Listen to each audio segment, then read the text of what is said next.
बिहार विधानसभा चुनाव 2025 के लिए 2 फेज में वोटिंग होनी है। पहले चरण के लिए वोटिंग कल होनी है। 18 जिलों की 121 सीटों पर वोटिंग है। पहले फेज में 1314 प्रत्याशी मैदान में उतरेंगे। 11 नवंबर को दूसरे फेज के लिए वोटिंग होनी है। तो तैयारियां चुनाव को लेकर मुकम्मल हैं। कल पहले फेज में वोटिंग होगी। पहले चरण का कल मतदान होना है। दूसरे चरण का मतदान 11 नवंबर को होगा। 14 तारीख को नतीजे घोषित किए जाएंगे। बता दें कि सभी तैयारियां पूरी की गई हैं। बिहार चुनाव के लिए पहले फेज का जो चुनाव प्रचार था वो थम चुका है। 2 फेज में वोटिंग होनी है। पहले चरण के लिए वोटिंग कल होनी है। 18 जिलों की 121 सीटों पर वोटिंग होगी। पहले फेज में 1314 प्रत्याशी मैदान में हैं। 11 नवंबर को दूसरे फेज के लिए मतदान होगा।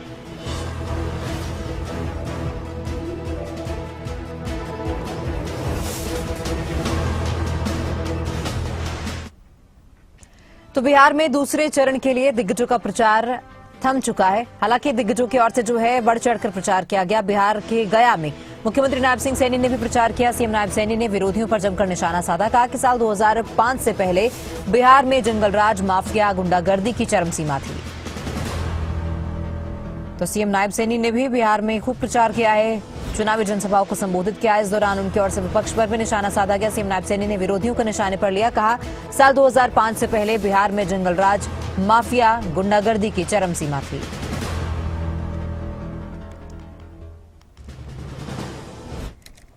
हम सब जानते हैं, एक समय था बिहार की पहचान इस प्रदेश की किस रूप में होती थी, इसको पूरा देश जानता है।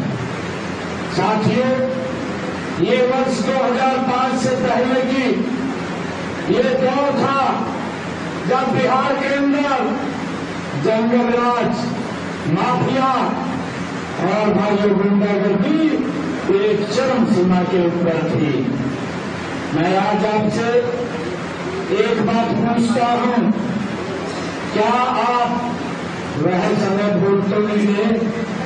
भूलने तो नहीं। आप लोगों से पूछना चाहता हूं, क्योंकि हमारी नई पीढ़ी भी आज वोट देने के लायक हो गई है।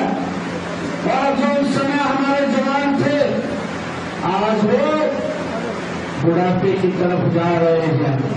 और उनको बखूबी उस कार्यकाल का भाइयों वो दौर याद होगा जिस दौर के अंदर बेटियां पढ़ने के लिए स्कूल नहीं जा सकती थी, जिस दौर के अंदर शाम को 5 बजे बाजारों में सन्नाटा छा जाता था।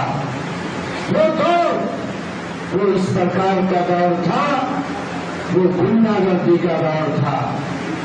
मुझे तो हैरानी हुई है भाइयों, इस बात की हैरानी मुझे हुई है कि लालू एंड कंपनी का बेटा भाइयों बोलता है कि मैं रोजगार दूंगा हर घर में।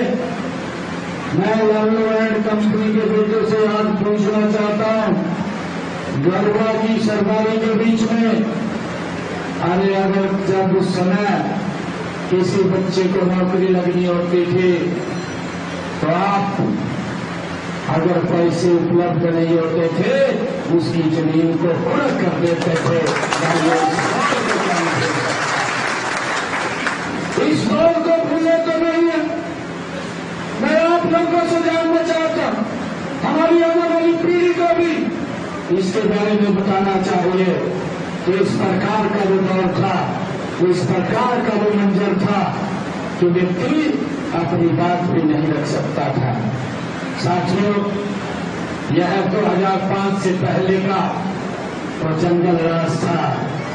मैं आपसे, जब शाम होते ही बाजारों में सन्नाटा छा जाता था, जब लोग अपने घरों से निकलते हुए भी डरते थे, और जब बुंदेरा होते ही गुंडों का राज शुरू हो जाता था। भाइयों, उसको कौन नहीं जानता? मुझे ध्यान में है, मैं एक बार इधर संत कबीर नगर एक विधानसभा के अंदर था। ये बड़ी पुरानी बात है। मैं वहां प्रचार कर रहा था। शाम के 5 बजे मैंने कहा कि मैंने जाना है, कहीं दूसरा कार्यक्रम था, तो वहां के कार्यकर्ता मुझे कहने लगे कि आप जा नहीं सकते। मैंने कहा क्यों नहीं जा सकता? कहने लगे आप कल जाएंगे, आज नहीं जा सकते। इस प्रकार का माहौल था कि रात को व्यक्ति सुरक्षित नहीं होता था अगर सड़कों पर चला जाए।